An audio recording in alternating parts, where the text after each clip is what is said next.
Pinatawan ng 6 na buwang preventive suspension ng Office of the Ombudsman si Cebu City Mayor Michael Rama.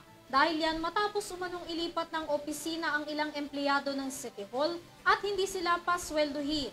Kasama rin na sinuspinde ang 7 pa nitong opisyal sa lungsod. Narito si Catherine Landicho para sa detalye ng balita. Sinuspinde ng Ombudsman si Cebu City Michael Rama ng 6 na buwan matapos maghain ng reklamo ang 4 na ex-stock mappers na minsang humingi umano ng sweldo na nagkakahalaga ng 10 buwan nilang serbisyo.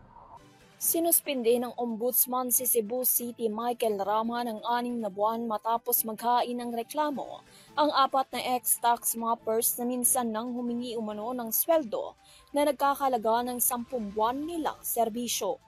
Kasama sa mga sinuspinde ay ang 7 pa na opisyal ng lungsod.